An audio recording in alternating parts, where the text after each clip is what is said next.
Hi guys, what's up? Avi this side, welcome back to my channel. So in this video I'll be taking you through some stretches which you can do post your chest workout and even your shoulder workout. But since this is my first video on stretching, I'll be talking briefly about why do we need to stretch after every workout and what happens if you do not stretch after every workout or if you do not stretch regularly. So guys, now let's say if I'm working out regularly, I am following all the steps of recovery, eating good food, drinking water, sleeping, everything. But there's still some lack of evidence sign of muscle growth. Fine, so what is the reason behind it? Obviously stretching, right? The video is about stretching, it has to be stretching. But now we're gonna discuss and see how stretching is related, how stretching is behind your muscle growth, and how not stretching can be against your muscle growth. Fine, so to understand this, we're gonna take an example or we're gonna use a tea bag as a reference. Fine, so tea bag which has tea leaves inside it. Fine, so the tea bag here is gonna refer to fascia, the tea leaves are gonna refer to muscles. Fine, so before we proceed, we're gonna see what fascia is. So guys, fascia is a layer of connective tissues which is present under your skin and above every muscle group. Fine, so the purpose of a fascia is to hold that particular muscle group in one place so that the muscle group can perform its respective function more efficiently and effectively. So that's what fascia is. So wherever you have a muscle, there's gonna be fascia above it and under your skin holding that muscle group in one place. So getting back to the tea bag reference, right? So tea bag is the fascia, tea leaves inside are the muscle. So let's say I'm working out, following all the recovery steps. Now my muscle would naturally want to grow, but it won't be able to grow until and unless the fascia which is holding it also grows along with it. So when you're working out, you're increasing your muscle size, but you're not increasing your fascia. Fascia is gonna grow only when you stretch it. Fine, so this is where stretching comes into play. No matter how much you work out, you need to stretch too. So guys, that is how stretching is behind your muscle growth and not stretching is against your muscle growth. Fine, so that's how it becomes one of the most important reason as to why you might feel that you have hit a plateau or a stagnancy point in terms of muscle growth. Along with other many reasons, one of which that we're going to talk about today is stretching in the wrong way. Fine, so stretching in the wrong way, there can be two ways that how it might be happening. One is understretching, second might be overstretching. Fine, so let's have a look at understretching first. So understretching, that's how understretching looks like. 1, 2, 3, 4, 5, 6, 7, 8, 9, 10, 11, 12, 13, 14, 15. Flexible. No, right? So I'm doing two things wrong here. First is the counting of seconds. Right? So this is not what 15 seconds is. Right? So many people are going to work out. They count their any movement, any duration, any tempo, any hold. But you need to understand what 15 seconds looks like. So to understand that, please open up a timer or a stopwatch, see how 15 seconds are a lot slower than how I just counted.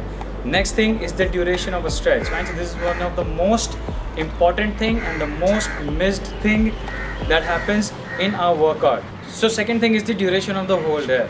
Right? So if you're not stretching, if you're not holding any stretch for 30 seconds at least, you're not really putting your fascia under the time of tension which it requires to stay in order to grow. So the optimum duration of any stretch is going to be 30 seconds to hold.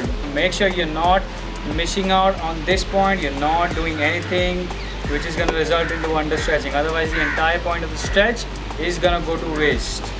Next possible way in which you might be doing the stretching wrong is overstretching, which is, let's say, holding a stretch for more than 45 seconds, maybe more than a minute also.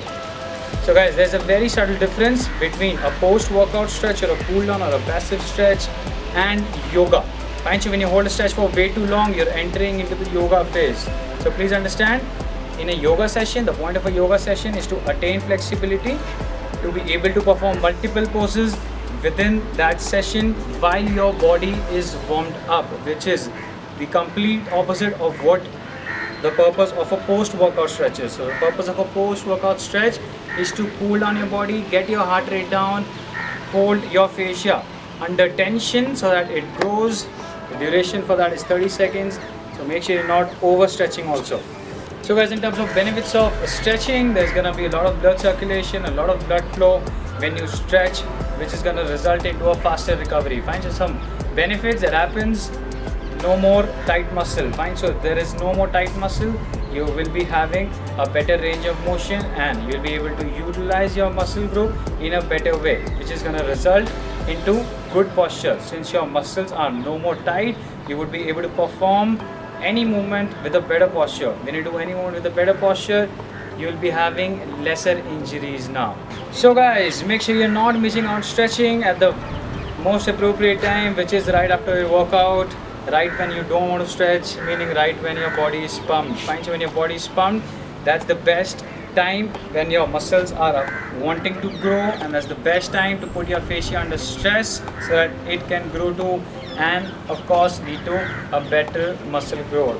So guys, make sure whatever stretch you do, it's not a pinching pain, rather it should be a steady pull. Please do not miss out on this point. That's it about stretching from Professor Ravi. Now we're gonna head on to some stretches which you'll be doing for your chest after your chest workout. You can also use these stretches for the anterior shoulder or the front part of the shoulders. Let's check them out.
So guys, we just went through 4 stretches.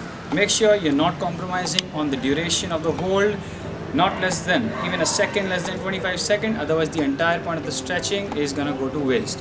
Fine. So these 4 stretches can also be used on your shoulders day, specifically for your anterior shoulder or the front part of the shoulders. All these stretches are also gonna work for the anterior shoulder and your chest muscle.